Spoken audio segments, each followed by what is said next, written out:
Dr. Lombard, members of the Queensland branch of the Public Health Association and friends. Thank you very much for your introduction and for the great honour of inviting me to deliver the Elkington Oration this year.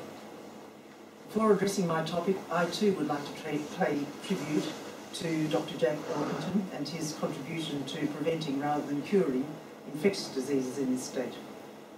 Jack Elkington was quoted by Ralph Doherty when he delivered the Elkington Oration some years ago as being remembered by his nephew Jack Lindsay, who indeed was the nephew of, who was the son of the artist Norman Lindsay and Jack Elkington's nephew. Jack remembered him as being an irascible, highly skilled and capable man who clearly had no talent as a GP and therefore was directed into public health. Despite this, his wife was quoted by nephew Jack as trying to push him steadily up the ladder of promotion, while he, just as steadily, nursed a rebellion against her passion for propriety and social status. More and more, it is said that he realised that what he really wanted out of life was to be the captain of some leaky South Sea steamer, or even a feckless boozer on a Pacific beach, and not an official with a regular timetable. Jack Elkington completed a diploma in public health at University College London in 1902, and then he went to Bombay, where he was the special plague officer. And I would hope that he satisfied some of his inner yearnings for a tropical life in Bombay. He returned to Melbourne in 1903, and as we just heard, in 1910 he became the Commissioner for Public Health in Queensland. Exactly a century ago, Jack Elkington became Director for Queensland of the Commonwealth Office of Quarantine, and his close colleague, Rafael Salento, described him in summary as athlete, aesthete, adventurer, writer, dreamer, idealist, and eminently practical soldier of fortune in the war against disease. To this I can add culinary enthusiast, since I have the evidence in my recipe book. I have his beef curry recipe from Bombay. 100 years after Dr. Elkington's war against infectious disease, I'll pick up tradition and describe the war being waged against skin cancer. In Jack Elkington's days, skin cancer was relatively rare, but today it is common. The majority of Australians are affected by the time they reach 70, and they'll be affected by one or more of the common skin cancers: basal cell carcinoma, squamous cell carcinoma, or melanoma. And the major environmental cause of each of these is, of course, solar ultraviolet radiation or the UV rays. The forerunner to skin cancer, of course, is photoaging. And this is also due to cumulative sun exposure.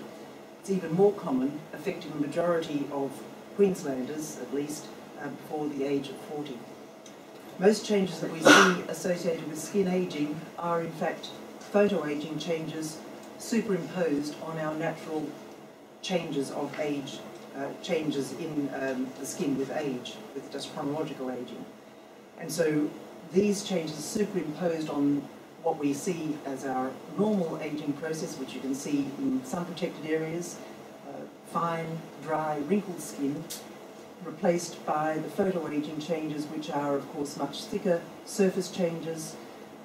In white-skinned people, we'll see blotches and mottling, and, of course, the deep scores and lines that we're all familiar with.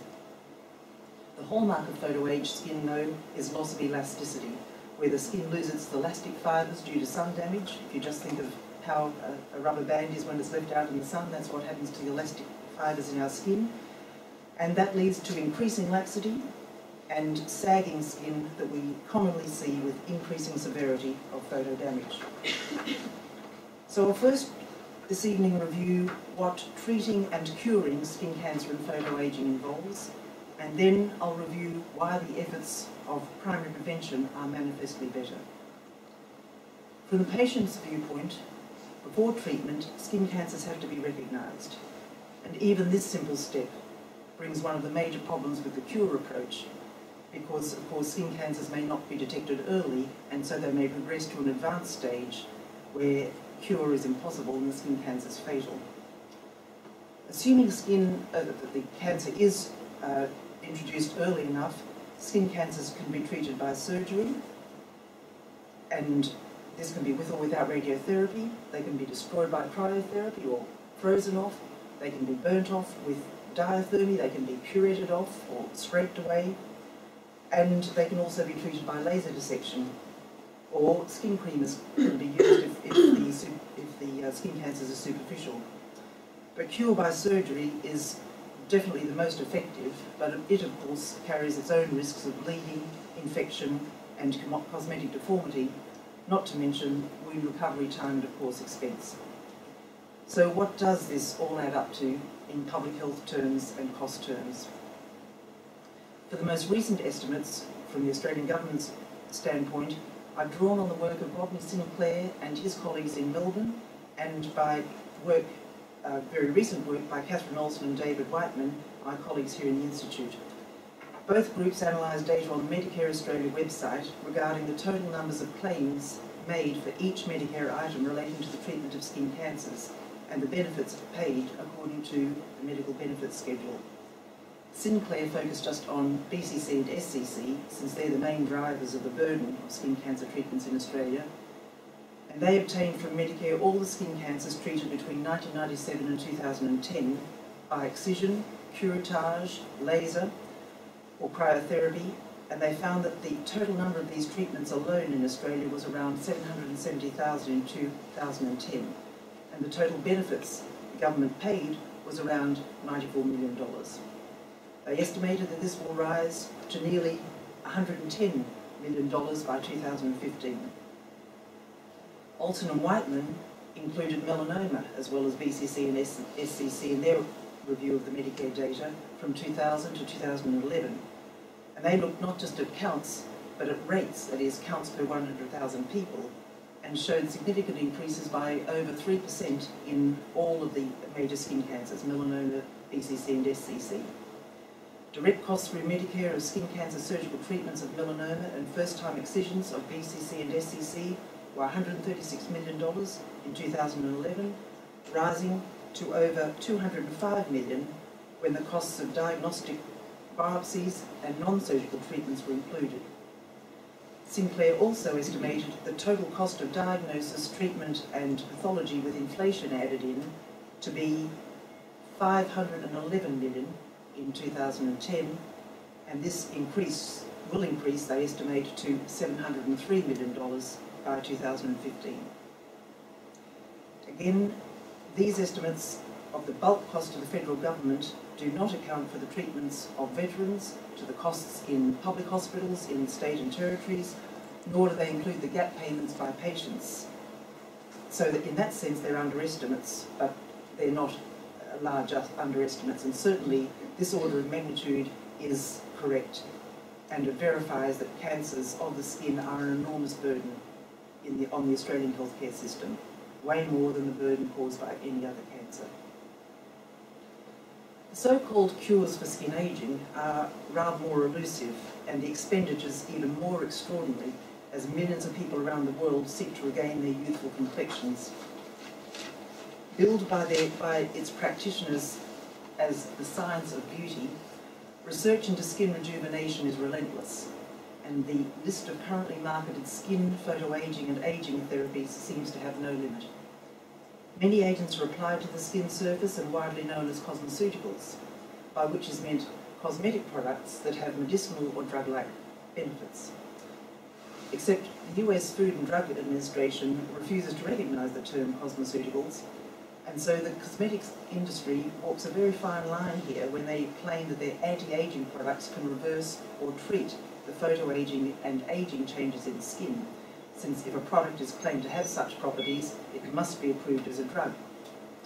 Open warning letters to the top cosmetic companies who've made drug claims for products marketed as cosmetics are published on the US FDA website and make very interesting reading. As might be expected, the claims of efficacy are largely unsubstantiated. For those who remain dubious about skin products or want more tangible treatment of photoaging, they can then go to therapists who offer their own array of procedures, such as injection of botulinum toxin for temporary eradication of dynamic wrinkles, and this is classically used for the glabella frown. Of course, it only lasts for 6 to 8 weeks, but it doesn't stop people from going back every 6 to 8 weeks. There are chemical peelings, therapy using visible or intense pulse light devices, ablative and non-ablative laser photorejuvenation, radiofrequency treatment for skin resurfacing and tightening, injectable skin biostimulation, and contouring with skin fillers. And what is the cost of this treatment for photoaging? Best data come from the USA again, where some $16 billion was estimated to be spent in 2010 by people seeking to regain their once youthful appearance. In summary, for the cure side of the ledger, we see an extraordinary range of procedures and very substantial costs for treating skin cancer and photoage skin. And the most troubling fact of all, of course, is that these conditions are preventable. Turning then to the primary prevention measures that we need to take ahead of time. And there are several I'd just like to point out that I won't be addressing. Of course, avoidance of sunbeds is a very important preventive measure in young people here, but much more especially in Europe and in the United States. And then there are also plenty of auxiliary preventive measures that I think can augment the prevention of skin cancer and photoaging, such as potentially beneficial nutritional choices.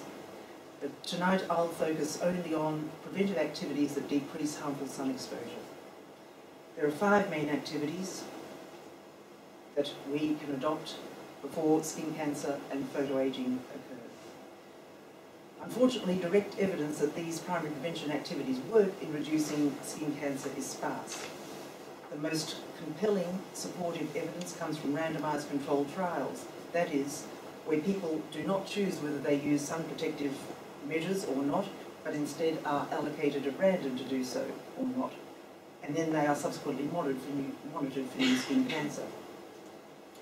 Such research, as you can imagine, is very rare and very expensive and uncommon, since skin cancer, of course, takes decades to develop, and only a minority of the total community are affected any one year, necessitating vast numbers of participants willing to cooperate over a long period of time before there's any hope of seeing any effect on skin cancer rates. But researchers circumvent this problem by conducting trials to measure the effects of sun protection or more common skin lesions that are surrogates for skin cancer. And an example of these are moles, but also sunspots. And these are either precursors to skin cancer, or they're markers of risk of skin cancer, or both. Having lots of moles is a risk indicator for melanoma, and Gallagher and colleagues were the first to show that Canadian school children randomised to regular sunscreen use for 2 years had fewer moles than children not allocated to sunscreen. Since then, there have been several multi-component trials in Denver in Colorado and Perth, Western Australia, that have also found small decreases in moles in children in sun protection intervention compared with control groups. In adults, Marks and colleagues randomised volunteers in the Victorian township of Maryborough to using SPF 15+ sunscreen daily or a placebo cream, and they were the first to show that sunspots, also known as actinic keratoses or solar keratoses, which in adults of course are risk indicators for all the major types of skin cancer, were fewer in sunscreen users after 8 months. Meanwhile, the skin cancer prevention trial carried out in Nambour in adults aged over 25 by our collaborative team from QIMR, University of Queensland and Griffith University, is the only randomised controlled trial to test the efficacy of sunscreen for preventing skin cancers per se. In our study, broad-spectrum SPF 15+ sunscreen, which is the highest available SPF in the mid-1990s when we carried it out, was to be applied daily to head, neck and arms and compared with usual sunscreen practice. And this intervention resulted in decreased incidence of SCC but not BCC. And 10 years after trial completion, there was a halving of melanoma incidence in the sunscreen group compared to the intervention group, the control group. Finally, the Nambour trial is the only trial of photoprotection in regard to the prevention of visible photoaging. Here we used silicone replicas of the backs of the hands as a substitute, as a very exposed, sun-exposed site. And we only did this in NAMBOR trial participants who were aged under 55. And then our team, in particular Marisol Hughes from the QIMR and Gail Williams from the University of Queensland, analysed these data, which was very tricky, but found that those who were randomised to apply sunscreen daily showed no visible photoaging changes in their skin after 5 years, and indeed the photoaging was 24% less in the regular sunscreen users than in the controls, who only used sunscreen sporadically, if at all. At the other end of the supportive evidence spectrum is the indirect, rather weak, but quite satisfying evidence that comes from looking at trends in melanoma incidence rates or skin cancer excision rates and trying to relate these back to trends in sun protection behaviour. For example, one would predict that if sun-smart campaigns in Australia had any effect, then beneficial results should be beginning to show in terms of decreasing rates of skin cancer in the younger generations. And there are some glimmers that this is occurring. Peter Bardi and colleagues from the Cancer Council Queensland have shown that rates of melanoma have been significantly decreasing since 1997 in children up to the age of 14 years in Australia. Similarly, Michelle Iannacone from QIMR, working with Cancer Council Queensland team, has shown the same sort of declining melanoma incident rates in adolescents and in adults, young adults, up to 24 years, just in our state of Queensland. So together these data are very encouraging that primary prevention campaigns may be having an effect. With regard to BCC and SCC, national surveys a decade ago had already shown that incidence of these cancers had stopped rising in young and middle-aged adults in Australia. And further evidence was found by both Olsen and Whiteman and by Sinclair in their examinations of skin cancer treatments through the Medicare Australia data that I mentioned before. Although Olsen and Whiteman found that overall excision rates had increased substantially over the past decade, they saw that the increases were highest for the older men, and for very older men at 75 and over, and actually declined significantly for men and women aged under 45. And Sinclair and his team noted, quote, the stark contrast between the rising skin cancer treatment trends in those aged over 55, who they called the pre-sun-smart baby boomers, and the decreasing treatment trends in those under 45, who are now, we think, more sun-smart. So, back to our 5 protective activities, which I'd just like to talk about in a little more detail, because putting them into practice takes a little bit more knowledge than perhaps meets the eye. Firstly, slip on a shirt. Not just any shirt, but one made of UV protective fabric, that's a close weave, and long sleeved. The UV protection factor of clothing varies by type of garment, type of fabric, weave and colour, and the number of times you've washed it. Now the forearms, protected by sleeves of course, are the most affected by melanoma in women. And along with the face, it's the forearms that are the sites most affected in both sexes by sunspots and SCC. So why don't people take this precaution when they're out in the sun? Well, we can think of a score of reasons: too hot, too uncomfortable, too much trouble, and not as fashionable as short sleeves or sleeveless, and so forth. We know from surveys that most of us are aware of the public health advice to cover up like this, yet we reject it and choose not to wear long sleeves or long pants in strong sun. Here we have the example of widespread knowledge not translating into public behaviour change. The lack of action saying that taking this preventive step routinely now is not better than taking the risk of developing skin cancer in the future. It was not always so, of course. A century ago, wearing long sleeves and pants were a matter of course for most Australians. Slop on some sunscreen. For maximum sunburn protection, the amount of sunscreen applied and the frequency of reapplication are critical. Determination of the SPF, the sun protection factor of the sunscreen, is based on applying 2 milligrams per square centimetre of skin, but most people apply less than half this amount. Reapplication of sunscreen is recommended at least every 2 hours or more frequently if the sunscreen's washed off, sweated off or toweled off. And studies that assess how well these sunscreen directions are followed indicate a generally very low compliance. It's also important to note that the SPF describes only the level of protection from UVB, and that's the sunburning part of the sun's rays, but there's another longer wave part called UVA. And UVA, while not as damaging to DNA, does penetrate further into the skin and is a cofactor in developing skin cancer. UVA filtering was originally denoted simply in a sunscreen by labelling it as broad spectrum, but there was never telling how adequate that was. Well, that's changed now. In 2011, the US Food and Drug Administration issued standards for UVA protection in sunscreen labelled as broad spectrum, and the same has happened very recently in Australia, in fact last November, with a new rule for UVA protection. And there's been other more sweeping changes to the SPF as well, that we can now have the highest SPF marketed as SPF 50+, but the SPF 50+ sunscreens have to have an SPF of at least 60.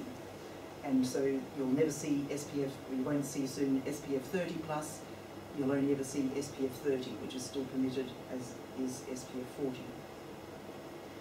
Now just before we leave sunscreens, I'd like to mention moisturisers or tinted foundations with sunscreen components that are labelled as, for example, SPF 30. Many women think that using these is equivalent to using a sunscreen with a moisturiser, when in fact it's the other way round. These products have one ingredient with sunscreen properties, but their primary purpose is not sunscreen. In Australia, the Therapeutic Goods Administration calls these cosmetic sunscreens, or more tellingly, excluded sunscreens. They are neither long-lasting, nor are they nearly as effective as sunscreens. Slap on a hat. One that's wide-brimmed enough to cover the ears and the neck and all of the face. Seek shade. This is a misunderstood form of sun protection by many people. And that's because shade only partially blocks UV radiation. Because UVB, the sunburning part, reaches the skin indirectly just as much as it reaches it directly. And the reason it reaches it indirectly, or the diffuse component, is because of scatter of the shortwave UVB. It is scattered from the sky, from the atmosphere, from clouds, but even more importantly, it's scattered from very highly reflective ground cover, like dry sand, concrete and snow. These are about the highest surface reflectance. And so if you're sitting under a tree or under a beach umbrella, it's the diffuse component that you'll be really receiving a lot of, despite the fact that you may feel you're not getting any overhead component. And to me, trees are a particularly appealing source of green shade, and they are also a very legitimate way to protect people in public places from exposure to ultraviolet radiation. There are some differences in UV protection between tree species. For example, the penetration of by UVB of a gum tree is far more than of a she oak if you're sitting under those two trees. But just as important as the species type is the tree's height and its width and the density of its canopy. Also, it's interesting to know that when the sun is not so directly overhead, that is in winter rather than summer, a tree does not protect you nearly so much with its shade, and that's the same during the morning or the afternoon compared with the middle of the day. In other words, at either end of the day, trees are far less protective than when you're sitting under them in the middle of the day. So in summary, we can rely on shade as sun protection only when it is so deep that we cannot see the sky and no direct or indirect ultraviolet penetrates. Finally, slide-on sunglasses. The joint Australia-New Zealand standard for sunglasses and fashion spectacles sets the limits on allowed ultraviolet transmittance. all sunglasses sold in Australia and New Zealand must be labelled according to this standard. Sunglasses that protect the side of the face and fit closely against the face are the best. Now, next, in assessing the superiority of prevention over cure, we of course need to look at the relative costs of primary prevention compared with treatment. Over a decade ago, Carter, Hill and Marks in Victoria assessed the potential cost-effectiveness of initiating a coordinated national skin cancer primary prevention campaign in Australia. And they looked at it from the perspective of the federal government as the potential funder of this campaign. And they took the SunSmart campaign as their model. They made estimates of the reduction in the incidence and associated premature mortality for skin cancer that would accompany reductions in sunlight exposure. Cost offsets to government flowing from the reduction in management costs for skin cancer were estimated and deducted from the costs of health promotion. Carter and colleagues estimated that, compared with the federal government doing nothing, a national campaign involving a 20-year commitment of then $5 million annually, which was equivalent then to 28 cents per person, would avoid 4,300 premature deaths and cost $1,360 per life year saved.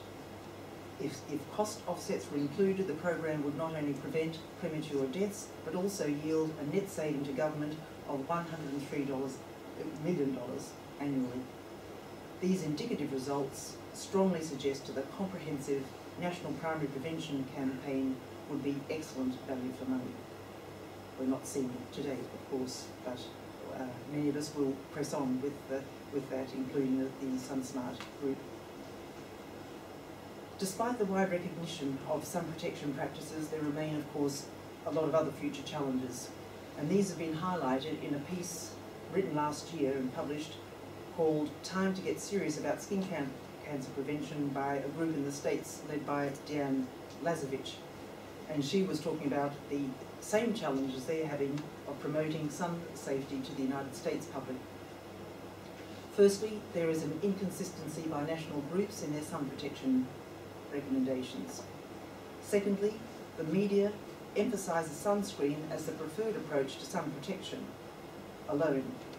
Lazovich supposes that this dominance is reinforced by the advertising expenditures for sunscreen by the skincare industry, estimated to be $75 million in 2011. Also, Lazovich and colleagues and the US Preventive Services Task Force found that research into implementation of effective sun protection is lacking, so that there are few strategies that have ever been shown to work that can be recommended for the adult population. The US Preventive Task Force, however, is especially positive about the potential for comprehensive community-wide interventions to improve sun protection behaviour, and of course today this is the approach that is increasingly recognised as essential to improve and sustain health promotion efforts, as well shown, as we all know, by the success of multi-level tobacco control. Again, research to test a multi-level approach to improving sun protection has seldom been attempted. Lazovich could only find 2 recent trials that appeared to purposefully take a multi-level approach to intervention design and evaluation. One was in US postal workers and the other one was in a US ski resort, but both showed promising and sustained results. Finally, I would like to underscore the importance of having public policies in place to drive the cultural shift that is needed to swing the pendulum back from a culture of sun-seeking to sunshyness. This will not be achieved solely at the individual level. We cannot legislate for sunscreen and hat protection in people from childhood as if they were seatbelts. Global social changes can be wrought through policy changes in protection for key community sectors such as childcare centres and schools, for workers outdoors, and for those in outdoor recreational built environments like sports stadia and parks. Ideally, all of these should offer adequate shade protection and maybe even sunscreen dispensers with shots of sunscreen at subsidised prices, as we heard recently has been trialled in Arizona. In short, there needs to be a mind shift in our community. Just as smokers are socially no longer welcome in many settings, perhaps we could strive for social disapproval of sunburnt skin, and that might come as a forerunner to disapproval of tanned skin from early years. Social mores that hold the suntan in high regard in white Caucasians can be gradually replaced in the old terms by a radiant peaches and cream pale skin. Linking sun protection to preservation of youthful appearance is an obvious entree into this behaviour shift that we need, and the Queensland Government has a new iPhone app called Sun Effects Booth, which is quite graphic, and it uses this approach to show how your own face, if you upload a picture of your face, will age according to your current sun behaviour. And indeed, if you improve it or make it worse, it will show the changes in your face accordingly. So ongoing investment in social marketing campaigns is also very important, and their evaluation by collecting data on the outcomes is equally vital. And this has been emphasised repeatedly, as I said, by the team in the SunSmart headquarters in Victoria. 100 years ago, our forebears were sun-savvy, and skin cancer rates were low, as was the prevalence of tanned and prematurely aged skin. It was socially disapproved. Let's go back to the future then, and save this country the expense and suffering that skin cancer brings by once again having a healthy fear of the damage that the sun can bring, and by embracing sun protection as a normal way of life in Australia. Thank you very much.